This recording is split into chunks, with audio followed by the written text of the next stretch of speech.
En esta nueva presentación vamos a estudiar las diferentes técnicas de conducción que requieren las motocicletas y vamos a comenzar con la conducción en línea recta. En estos casos debemos circular siempre ceñidos a la derecha, más o menos a medio metro de la línea longitudinal que delimita el arcén. Esto va a ser especialmente importante en las zonas de visibilidad reducida. Si circulamos con tráfico denso, debemos anticiparnos a cualquier situación de peligro, fijándonos no solo en el vehículo que nos precede, sino también en los que circulan más adelante.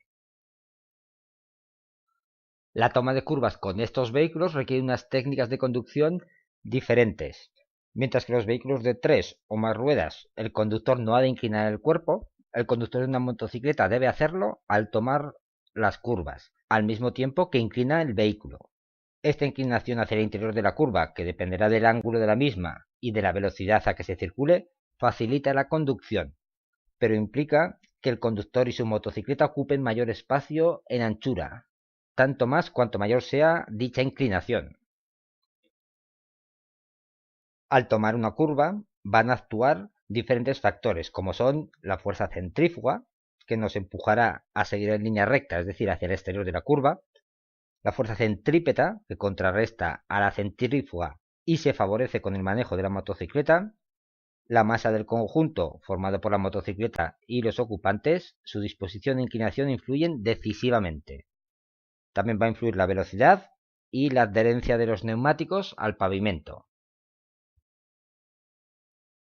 Si la fuerza centrífuga es mayor a la centrípeta, puede acabar saliéndose de la vía o invadiendo el sentido contrario, según la curva sea, a la izquierda o a la derecha. La fuerza centrífuga va a depender, en primer lugar, de la masa del conjunto ocupantes motocicleta. Cuando aumenta la masa, aumenta también la fuerza centrífuga. También va a depender de la velocidad. Este factor influye en gran medida. Aumenta en forma exponencial. Si la velocidad aumenta el doble, la fuerza centrífuga aumenta 4 veces. Y por último también va a influir el radio de la curva. En este caso es al revés. Cuanto menor es el radio de la curva, más cerrada, mayor es la fuerza centrífuga. La fuerza centrífuga la podemos neutralizar mediante la reducción de la velocidad y la inclinación de la motocicleta. Esta inclinación además estará condicionada en primer lugar por la velocidad. A mayor velocidad se necesitará mayor inclinación para contrarrestar la fuerza centrífuga. También estará condicionada por la altura del centro de gravedad de la moto. Cuanto más alta sea la moto, menos tendremos que inclinar. Por el radio de la curva, ya hemos visto que cuanto más cerrada sea la curva, mayor será la fuerza centrífuga. También por la anchura de los neumáticos. Cuanto más ancho sea el neumático, mayor superficie de apoyo permite y por tanto mayor inclinación. Y por último, por la colocación del conductor encima de la moto según la técnica de conducción empleada. La disposición del motorista, incluso saliéndose del asiento, permite el mismo efecto sin inclinar tanto la moto. Pero bien, ¿cómo debemos afrontar las curvas?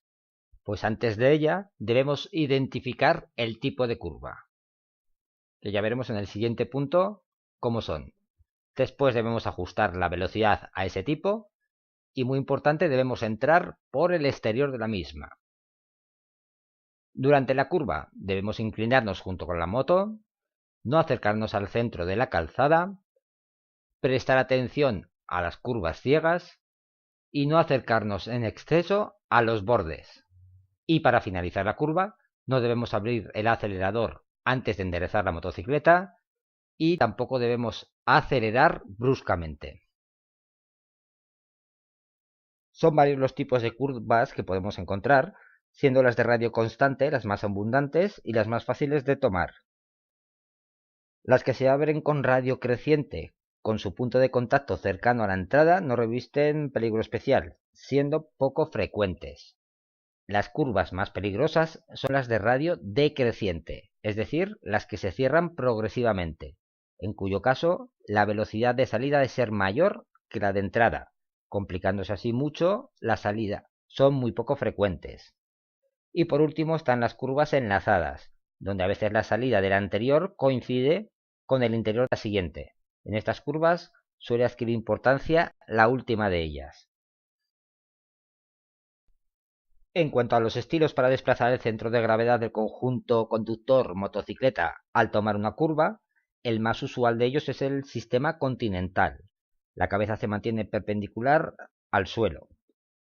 Otro sistema, pero que requiere experiencia y no se puede emplear llevando un pasajero, es el deportivo de competición. En este, el cuerpo se inclina más que la motocicleta. Y por último tenemos el sistema llamado inglés, que es más antiguo. En él la motocicleta se inclina más que el cuerpo. Esta última técnica solo es válida para velocidades en curvas relativamente lentas, ya que se pierde adherencia y es poco efectivo en comparación con los sistemas anteriores. Resumiendo, el sistema más recomendado es el continental, ya que resulta más cómodo, seguro y elegante. Ya hemos comentado anteriormente que la motocicleta se estabiliza cuando alcanza cierta velocidad por efecto del empuje, cuyo comportamiento se conoce como efecto giroscópico, y son las ruedas las que lo producen. Este efecto es el que tiende a mantener en su posición una rueda cuando gira en movimiento de rotación. Todos sabemos que es difícil mantener el equilibrio en una motocicleta a velocidades muy bajas. Se adquiere cierta estabilidad solamente al circular a partir de 30 km por hora aproximadamente, que es cuando el efecto giroscópico comienza a conseguir que se alcance fácilmente este equilibrio. Si circulamos a velocidad inferior a 30 km hora, la estabilidad y el equilibrio no se pueden mantener sin ayudarse de las acciones del conductor, que requerirán la suficiente pericia en giros de manillar, inclinación del cuerpo, etc.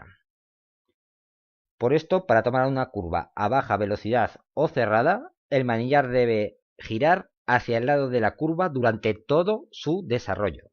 Sin embargo, el efecto giroscópico de la rueda delantera, así como la fuerza centrífuga, hace necesario que cuando se circule a más de 30 km hora y se quiere tomar una curva rápida o abierta, el conductor deba iniciar la inclinación de la motocicleta hacia el lado de la curva, girando previamente y de forma ligera el manillar hacia el lado opuesto de la curva, lo que se llama como contramanillar. Una vez el conductor, con la ligera acción anterior, ha conseguido la inclinación necesaria de la motocicleta, continuará con el desarrollo de la curva sin apenas precisar mover el manillar. Es decir, mantendrá el desplazamiento del centro de gravedad que consiguió cuando movió voluntariamente su cuerpo hacia la dirección de la curva en el momento en que la inició. Para tomar una curva hacia la derecha a velocidad elevada, será necesario dirigir, solo durante un momento previo, mínimamente el manillar hacia la izquierda, y viceversa para tomar una curva hacia la izquierda. Una vez alcanzado el ángulo de inclinación deseado, la motocicleta seguirá la trayectoria de la curva hasta que sea enderezada progresivamente por su conductor para salir de la curva. Esta precisa de cierta práctica. La conducción por vías urbanas ha de ser mucho más atenta que en carretera, porque es en poblado donde nos vamos a encontrar más obstáculos, como son peatones, otros vehículos, semáforos, etc. Dentro de poblado debemos conducir la motocicleta siempre a la defensiva, dada su vulnerabilidad, ya que en el menor roce puede hacer que se pierda el equilibrio y se produzca el accidente. Aunque circulemos a poca velocidad, no se debe quitar los pies de la estribera, porque se está muy expuesto a los desequilibrios. Y además, circulando a muy poca velocidad, es recomendable utilizar el freno trasero como apoyo para estabilizar la motocicleta y mirar siempre hacia lo lejos, no cerca de la rueda delantera. En cuanto a la conducción en autopistas y autovías, la entrada y salida de ellas puede entrañar alguna dificultad cuando presentan curvas cerradas, en cuyo caso habrá que adaptar la velocidad al trazado de la curva. La entrada mediante un carril de aceleración se realizará coordinadamente con la circulación que exista en ese momento, y en su caso se debe ceder el paso antes de entrar. Esto no exime de la obligación de, cuando se circule por la calzada, facilitar la incorporación de los vehículos que pretendan realizarla desde el carril de aceleración. Una vez en ellas, se circulará normalmente por el carril más próximo a la derecha, pudiendo utilizar el resto cuando las circunstancias del tráfico o la vía lo aconsejen, y el arcén solo se utilizará para casos de emergencia, como puede ser malestar, avería, etc. La salida a través del carril de deceleración se llevará a cabo situándose en el carril más próximo a él, generalmente el de la derecha. Reduciremos la velocidad una vez situados en el mismo.